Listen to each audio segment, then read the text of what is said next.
بسم اللہ الرحمن الرحیم۔ افطار کے سلسلے میں آپ کو روزہ افطار کرنے کی یہ عبادت عظیم عبادت ہے اور روزے کی تکمیل ہے، تو انسان کو چاہیے کہ افطار کا پورے طرح سے آداب معلوم کریں، اور افطار کو جب تک غروب آفتاب متحقق نہ ہو جائے افطار کرنے میں احتیاط کرنا چاہیے، اور افطار کرنا جلدی سنت ہے۔ جب یہ معلوم ہو جائے کہ سورج ڈوب چکا ہے تو فوراً افطار کرنا چاہیے۔ حضرت سہل بن سعد رضی اللہ تعالیٰ عنہ سے روایت ہے کہ رسول اللہ صلی اللہ علیہ وسلم نے فرمایا، لا یزال الناس بخیر ما عجلوا الفطرہ، لوگ جب تک افطار میں جلدی کا یعنی عجلت سے کام لیں گے تب تک خیر سے سرفراز رہیں گے۔ صحیح بخاری صحیح مسلم کی حدیث ہے۔ یہ حدیث حضرت ابو ہریرہ رضی اللہ تعالیٰ عنہ سے نبی کریم صلی اللہ علیہ وسلم نے فرمایا، لا یزال الدین ظاہرا ما عجل الناس الفطرہ لأن اليہود والنصارى یؤخرون، لوگ برابر جب تک افطاری جلدی کریں گے تو دین غالب رہے گا، دین کی خصوصیات باقی رہیں گی، کیونکہ یہود و نصارہ جو اہل کتاب ہیں وہ افطار میں تاخیر کرتے ہیں۔ اور یہ حدیث سنن ابو داؤد میں، ابن ماجہ میں، مسند احمد، ابن خزیمہ، ابن حبان اور مستدرک حاکم میں موجود ہے، اور شیخ البانی نے اس کو صحیح قرار دیا ہے۔ اور افطار میں مستحب یہ ہے کہ آدمی کھجور سے افطار کرے، اگر کھجور میسر نہ ہو تو پانی پر اکتفا کرے، کیونکہ حضرت انس رضی اللہ تعالیٰ عنہ سے روایت ہے کہ کان رسول اللہ صلی اللہ علیہ وسلم یفطر علی رطبات قبل ان یصلی فإن لم تکن فعل تمرات فإن لم تکن حصى حصوات من ماء، رسول کریم صلی اللہ علیہ وسلم نماز سے پہلے چند تازہ کھجوروں سے افطار کرتے، اگر تازہ نہ ملتی تو خشک کھجوروں پر اکتفا کرتے، اگر کھجور ہی میسر نہ ہو تو چند گھونٹ پانی ہی پی لیتے تھے۔ ابو داؤد، ترمذی اور حاکم کی روایت ہے۔ اسی طرح سے حضرت سلیمان ابن عامر رضی اللہ تعالیٰ عنہ سے روایت ہے کہ نبی کریم صلی اللہ علیہ وسلم فرماتے تھے، اذا كان احدكم صائما فليفطر على التمر فإن لم يجد التمر فعلى الماء فإن الماء طہور، جب کوئی روزے سے ہو تو کھجور سے افطاری کرے، اگر کھجور میسر نہ ہو تو پانی پر اکتفا کرے، اس لیے کہ پانی پاک ہوتا ہے۔ مسند احمد کی حدیث ہے اور ترمذی کی۔ اس حدیث سے یہ ثابت ہوتا ہے کہ مغرب کی نماز سے پہلے کھانے کی اتنی ہی مقدار سے افطار کرنا مستحب ہے۔ نماز کے بعد بقیہ چیزیں کھائی جائیں، الا یہ کہ افطار کے ساتھ کھانا موجود ہو تو افطار کے ساتھ اس سے بھی فارغ ہوا جا سکتا ہے۔ حضرت انس رضی اللہ تعالیٰ عنہ سے روایت ہے کہ رسول اللہ صلی اللہ علیہ وسلم نے فرمایا، اذا قدم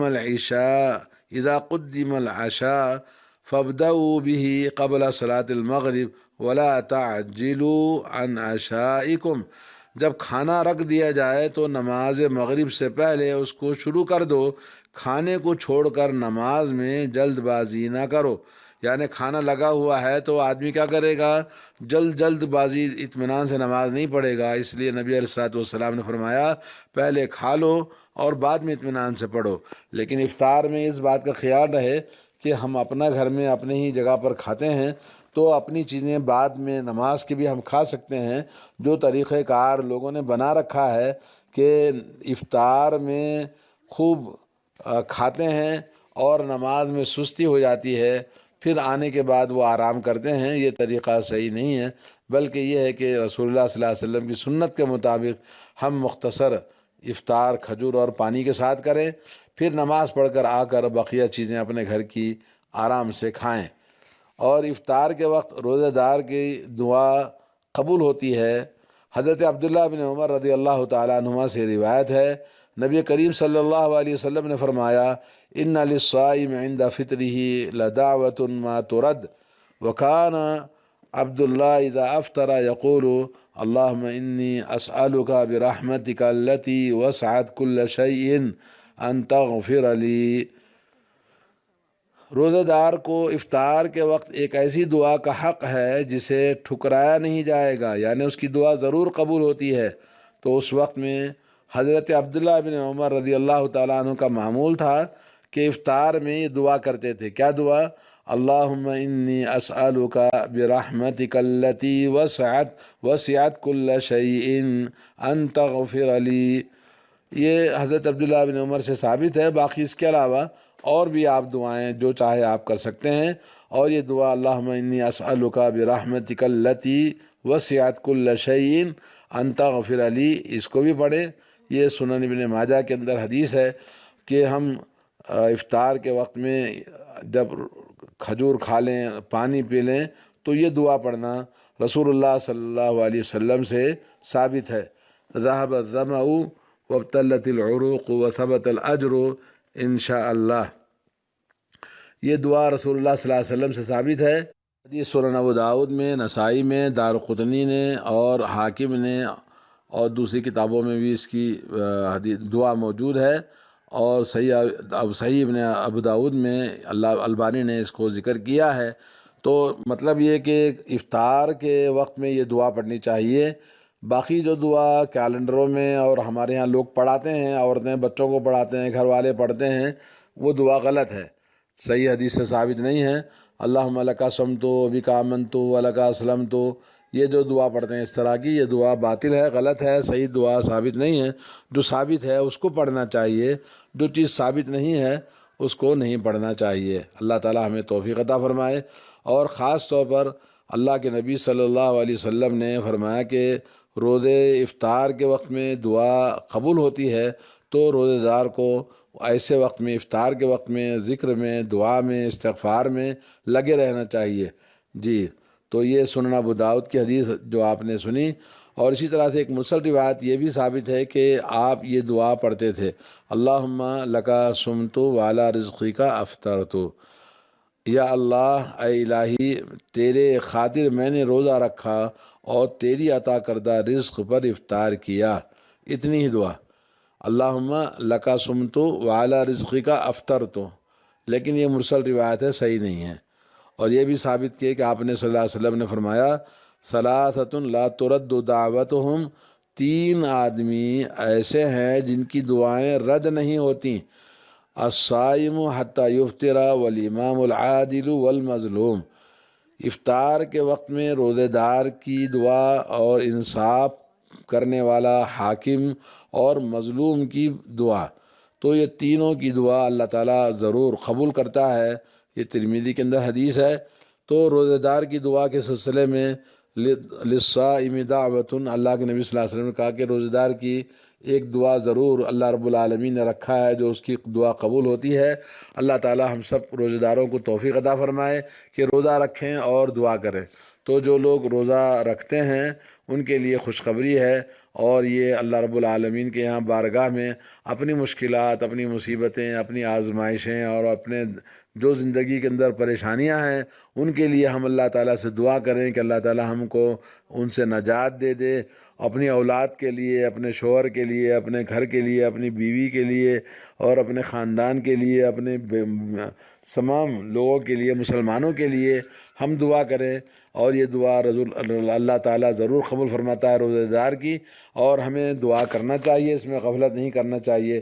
بہت سارے لوگ کھانے پینے میں مشغول رہتے ہیں اور اسی کی طرف ان کی نگاہیں رہتی ہیں، وہ دعا کی طرف توجہ نہیں دیتے، اور دعا کی طرح اہتمام کرنا چاہیے، اور ذکر کا اور اس استغفار کا، اللہ تعالیٰ سے توبہ کرنے کا اہتمام کرنا چاہیے افطار کے وقت میں۔ اللہ تعالیٰ سب کو توفیق عطا فرمائے۔ صحیح مسلم میں حدیث نمبر 1099، عائشہ رضی اللہ تعالیٰ عنہ سے پوچھا گیا ایک صحابی کے بارے میں کہ وہ جلدی کرتے ہیں افطار میں۔ حضرت عبداللہ بن مسعود کے بارے میں تھا، یعجل المغرب والافطار، فقالت هكذا كان رسول اللہ صلی اللہ علیہ وسلم یصنع۔ فرماتی ہیں کہ حضرت عبداللہ بن مسعود کے بارے میں پوچھا گیا کہ وہ مغرب میں اور افطاری میں بہت جلدی کرتے ہیں، تو آپ نے کیا جواب دیا؟ حضرت عائشہ نے کہا کہ رسول اللہ صلی اللہ علیہ وسلم ایسے ہی کیا کرتے تھے۔ امام شافعی رحمۃ اللہ علیہ نے اپنی کتاب الام میں لکھا ہے تعجیل الفطر مستحب، افطار میں جلدی کرنا مستحب ہے۔ اور امام ابن حزم نے لکھا ہے کہ سنت یہ ہے کہ افطار میں جلدی کی جائے اور سحری میں تاخیر کی جائے، اور یہ سورج کے غروب ہونے کا یقین ہونا چاہیے کہ سورج غروب ہو چکا ہے تو بالکل انتظار نہیں کرنا اس کے بعد۔ اور علماء اکرام نے افطار کی جلدی میں جو فائدے بتائے ہیں ان میں سے پہلی بات یہود و نصارہ کی مخالفت ہے، نمبر ایک کہ اہل کتاب جلدی نہیں کرتے، ہم لوگ جلدی کرتے ہیں۔ نمبر دو اتباع سنت ہے اور رسول اللہ صلی اللہ علیہ وسلم کی سنت کی اتباع اور اس کی موافقت کرنا ہے۔ نمبر تین اللہ رب العالمین نے روزہ کھولنے کا جب موقع دیا ہے تو ابھی جو دن ختم ہوا تو دن کو ہم رات اور اضافہ کر کے نہ بڑھائیں، کیونکہ دن کا وقت ختم ہو گیا، رات کا وقت شروع ہو گیا تو لوگ انتظار کرتے ہیں، تو مطلب ہے کہ دن کو اور بڑھا رہے ہیں۔ اور نمبر چار یہ کہ روزہ دار جتنا جلد روزہ کھولے گا تو ظاہر بات ہے اس کے لیے پانی اور جسم میں انرجی اور طاقت اس کو بڑھے گی، تو عبادت بھی اس کی اچھی طرح سے ہوگی اور مغرب کے بعد بھی عبادت کر سکے گا۔ اور اسی طرح سے اللہ رب العالمین نے جو نعمتیں رکھی ہیں افطار کے لیے ان میں آدمی جلدی کرے، اور اللہ رب العالمین کا جب رسول اللہ صلی اللہ علیہ وسلم کا حکم ہے جلدی کرنے کا تو پھر اس سے فائدہ اٹھانا چاہیے اور اس میں تاخیر نہیں کرنا چاہیے سورج کے ڈوبنے کے بعد۔ اور تمام علماء کا اس بات پر اتفاق ہے کہ غروب شمس کا تاکید کر لینا کہ سورج غروب ہو چکا ہے تو پھر اس کے بعد آپ افطار کر سکتے ہیں، جیسے کہ آج کل کیلنڈر یا کسی اور طریقے سے یا مسجد کی اذان سے۔ البتہ ہے کہ مسجدوں میں بعض وقت لوگ جلد اذان نہیں دیتے، دیر کرتے ہیں، یہ غلط ہے۔ تو اس طرح سے جی اللہ تعالیٰ سے دعا ہے کہ اللہ تعالیٰ ہم سب کو افطار میں جلدی کرنے اور سنت کے مطابق روزہ افطار کرنے کی توفیق عطا فرمائیں۔